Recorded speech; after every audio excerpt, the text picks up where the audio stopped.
I used to have a little book, the Observer's Book of Birds, and I would go, oh, that's a missel thrush, you know, and stuff like that. I loved it. It was just something that attracted me. How old were you then?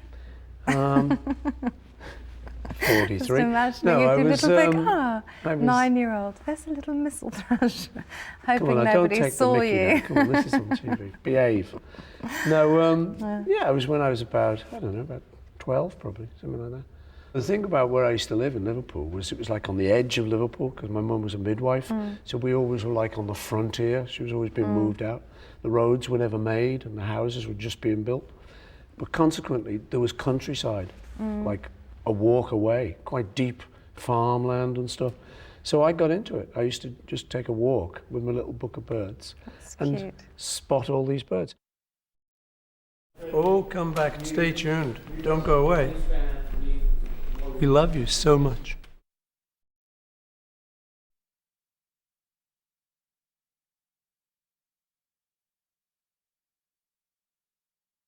Linda had a flat at 83rd and Lexington in New York. She had an apartment up there, the 10th floor.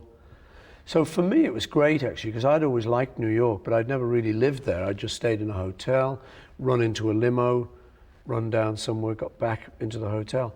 So I'd never really done much sort of walking the streets, which is one of the fun things in New York. You know, that's New York really, is just being there and catching a cab and going around the park and going down the village and all this stuff, you know. I was getting to know Heather a bit more, which was good. We're getting on fine. She used to have a little tiger costume. She was a tiger. You know, she just would crawl around all the time. And I said to Heather, you hungry? She said, yeah, okay. And so I thought, oh no, oh my God. So I cooked her up my version of scrambled egg, or an omelette, I think it was. And I wasn't very good at it. I'm better now. So I used to put sort of kind of a little bit too exotic things in it. You put like nutmeg in one. I remember you making one and putting nutmeg and stuff in it. That's how you did it, you know. Exotic. Spanish omelette, you know, something. Sorry. We'll try that again. Sorry, I forgot what we 3, were 2, doing.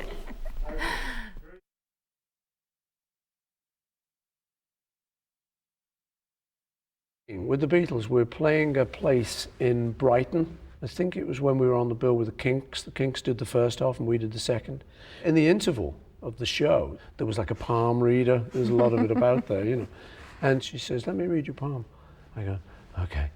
You're going to meet a blonde girl and you're going to have, I think it was like 3 or 4 children or something. And I thought, well, that just proves how stupid it is, because I'm really going steady. You don't know, but I'm really going steady with this redhead, Jane Asher. I thought nothing of it until Mum and I got together. Wait a minute, didn't that woman say a blonde and like 3 or 4 kids or something? You're watching Wingspan. Wingspan. Yeah. Yeah. Okay, let's do that again. I forgot to say. 3, 2, 1. You're watching Wingspan. Keep doing it.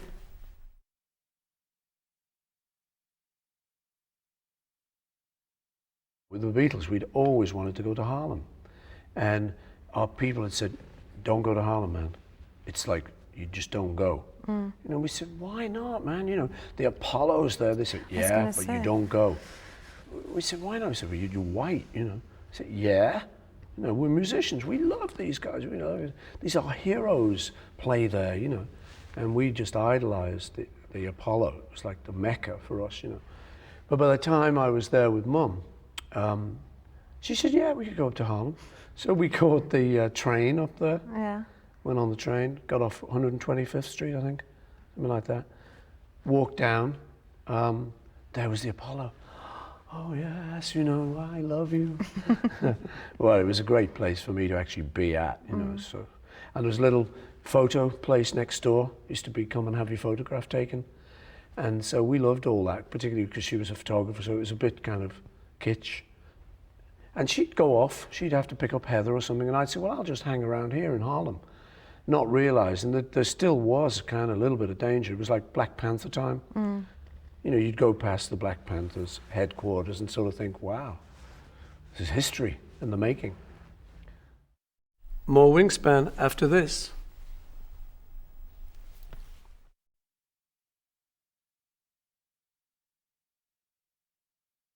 One thing I wanted to ask you about was the Life magazine photographer that came up to the farm. Oh yeah.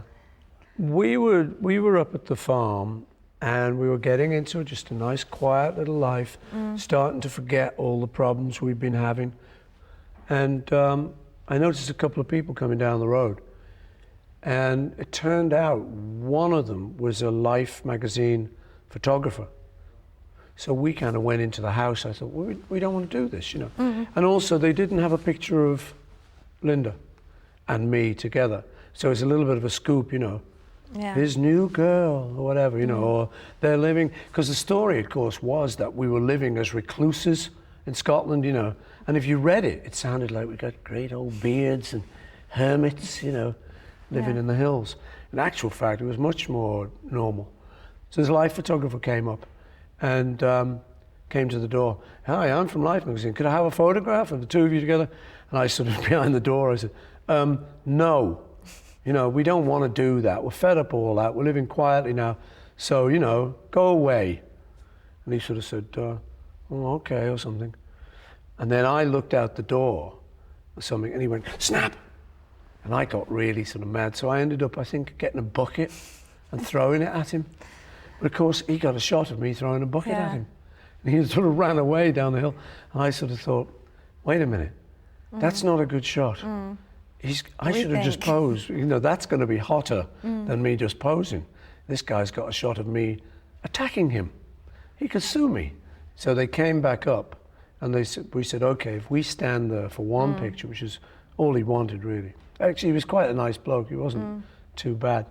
And once we got talking with him and once we relieved the tension, he was okay. And he said, sure. He said, I don't want a picture of you throwing a bucket at me. You know, that's not what I came for.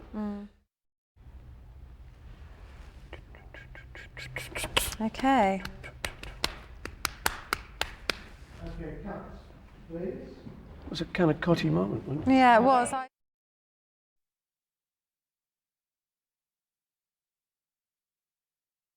And we sailed from Southampton, I think it was, over to New York.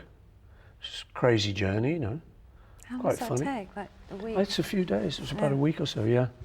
It's quite funny, quite funky. Because I wore shades a lot of the time, and nobody really bothered us. It was okay. I think a few people recognised me and stuff, but it was all right. But there was this one lady who used to get annoyed at me coming into the dining hall with shades. It was at night, and there were those mirrored shades. Some people get very uptight about them, you know, because they see themselves in them, you know. It's like, but I thought, what the hell? I'm on holiday. I'll do what I want. I didn't particularly want to have to relate to some of these people. And I remember she got annoyed. Take your shades off. I'm saying, no, I won't. Take them off. Elizabeth Taylor was on this boat. She didn't wear shades. I'm going, yeah, all right. But I'm not Elizabeth Taylor. And I was going to ask you something and I've forgotten. Moving ahead. Oh, good. I'm we've glad covered- you've forgotten I've something. forgotten something. Oh, Good. there we go. Okay, now We'll take a break while she tries to remember Get what her. question she's going to ask me next. Get her brain back. Stay tuned. So, rehearsing the band, you've recorded.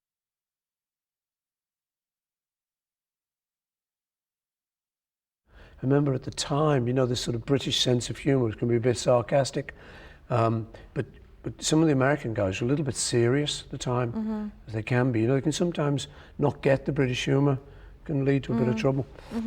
And this guy was very serious, like guitar player, you know, okay, man. And I'm going, okay, you know, come on, you know, let's just play something. And we played. He was quite good.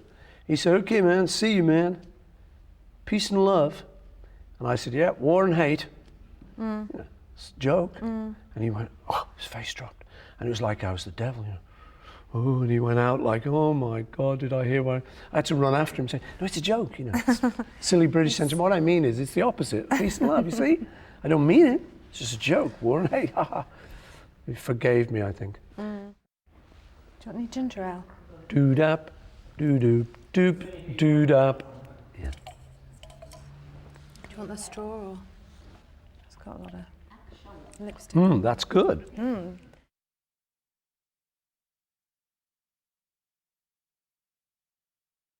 And Nashville obviously was a great mecca for songwriters and country western music and stuff, still is. You know. And it was a place we'd always wanted to go. We'd wanted to see the Grand Ole Opry. We got there and it wasn't. It was the Grand New Opry. They built like a new place, like a television station. And we went, where's the Grand Ole Opry? And actually I think it was Johnny Cash showed us it one day. He said, well, it's actually this old tabernacle. And the enduring memory for me was, for some reason, looking under these wooden pews, because it was an old tabernacle before they used to do the radio shows and stuff from there, and looking under these wooden pews that all these millions of people over the years of the radio show and all these shows with all the great country greats, they'd all chewed gum like good Americans, like good cowboys, and they'd all put it under the seat, like you do. So I remember looking under the seat, and there was like rows and rows of lines. It looked like the cosmos, this chewing gum. It's like, you know, the kind of thing sticks in your mind. Yeah. Stay tuned. It's Wingspan time. Don't go away. Hey.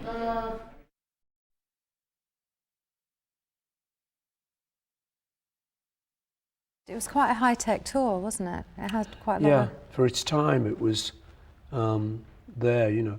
We had all the sort of lasers and the stuff, the big light shows. So it was good. The nice thing is, if you're going to play those big stadiums, you've got to do that, really. Because otherwise, people say, I came to see you. You were like a little pinpoint on the horizon. So you had to try and get big sets, some big visual effects, make your sound system really cool. So we did all that. Weren't you wary of the lasers when you first saw them? When I first saw lasers, the only thing I ever knew was I'd seen the James Bond film Goldfinger. You know, having seen Goldfinger, I just thought, okay, what lasers are is these things that, like, when it's coming and it's going to cut him in half. Oh my God, you know, they cut you. So I'd seen Led Zeppelin at Earl's Court in London. And I thought, God, how brave is that Robert Plant? He's standing right in front of this thing. It could cut him in half. But he obviously has worked it out like a magic act. So I keep thinking he's going to cut a bit of him off. I thought, well, you know, foolhardy lad. Stay tuned for the second half of the Super Bowl.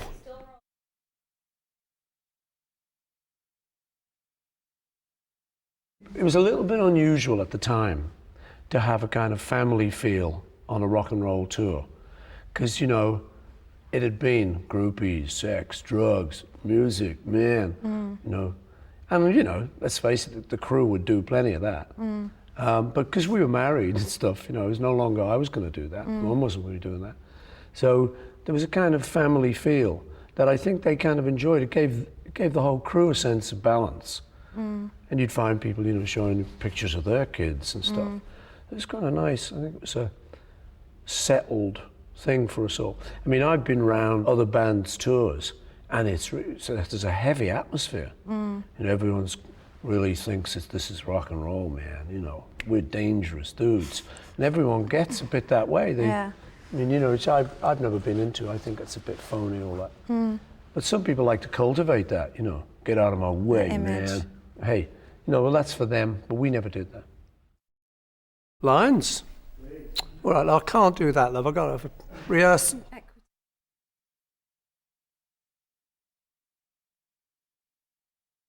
We were talking about Wildlife, the recording of Wildlife. One interesting thing about that is that it was recorded in just 2 weeks. Yeah. Why was that? I'll tell you why that was exactly. It was because I had read that Bob Dylan had just made a quick album. And I really liked the idea of that, because we tended to take longer and longer to make records. But with the Beatles, we hadn't ever taken too long on our early albums, particularly. And it seemed to me Bob was getting back to that. He just said, oh, you know, let's cut all the bull. Let's just go in, do the songs, get it over with, sing it good, and go home. And that appealed to me. So I just got the band together and said, you know what, we should make this quite quickly. It's not fuss. I did Run Devil Run, the rock and roll record, in the same way, really. I did that even in a week. Because, you can do it if you set your mind to it. It's a different way of recording. It's almost like doing it live. But that was why, because I'd heard that Bob Dylan had done it and I was a great admirer of his. To this day, I just thought, man, it's good enough for him. What a good idea. Let's do it. Wingspan coming to America this May. This may be of interest to you.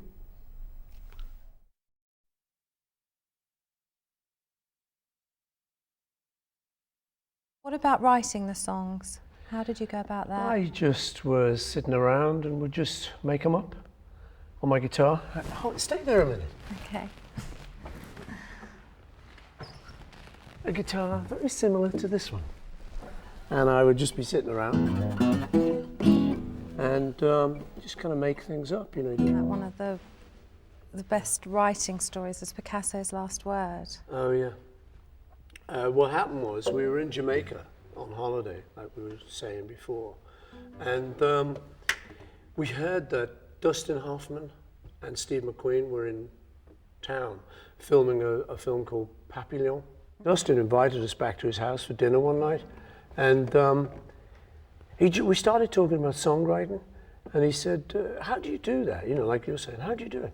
I said, I just kind of make it up, He said, can you make up a song about anything? I said, well, I don't know about that. I said, but sometimes you can, And he pulled out a copy of Newsweek. He said, I'll tell you what, this would be a great thing for a song. He said, could you write a song about this? I said, what is it? Let me see. He said, it's a quote Picasso said on his last night of his life. So before he died, he'd said to his friends, drink to me, drink to my health. I can't drink anymore. Went to bed and he died in his sleep. So he said, could you write a song about that? I said, well, I don't know. So I said, something like that. I said, well, drink to me, drink to my health. I can't drink anymore. Drink to me, drink to my health. I can't drink anymore. He went, wait, he's doing it, that's it. And he was shouting to people, look, come here, listen to him. He's making it up, So I mean, it's kind of something that comes naturally to me, but he was just totally blown away by it. And then later I kind of put a few more things like to it, just to explain that it was about Picasso. So, grand old painter died last night. His paintings on the wall. Before he went, he bade us well and said good night to us all, singing, well, drink to me, drink to my health. I can't drink anymore. Drink to me, drink to my health. I can't drink anymore. You passed the test. He was on impressed. That one. Yeah. Some of the songs come about just because of like a little riff. That seemed like a kind of good way to sort of kick a little thing in, electric guitar normally.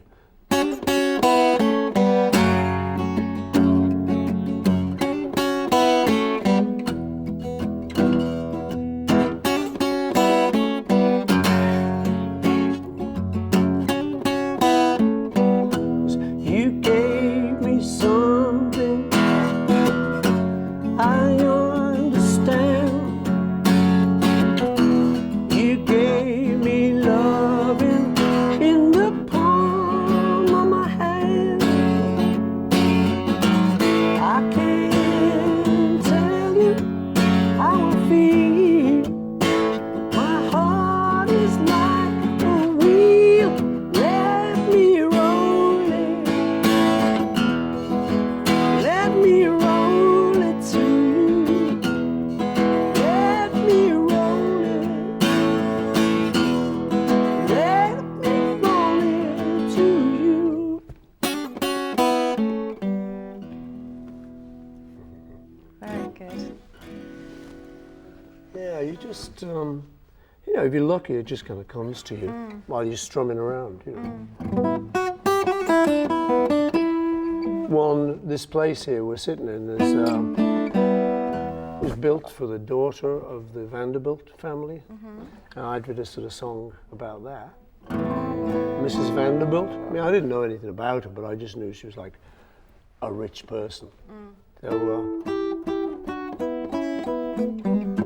how'd it go? Down in the jungle, living in a tent. You don't use money, you don't pay rent. You don't even know the time, but you don't mind. Oh, hey ho. Oh, hey ho. Oh, come on, Mary. Hey ho. Oh, hey ho. When your life is on the blink, you never think of worrying. What's the use of worrying? What's the use of worrying? What's the use of anything? Leave me alone, Mrs. Vanderbilt. I've got plenty of time of my own.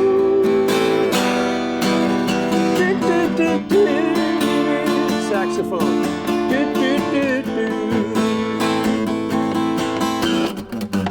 What's the use of worrying? What's the use of worrying? No use.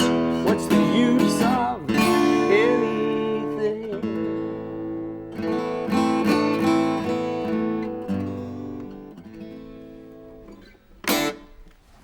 Very well remembered. That one wasn't planned, was it? It wasn't planned. I haven't played it for 59 years. Yeah.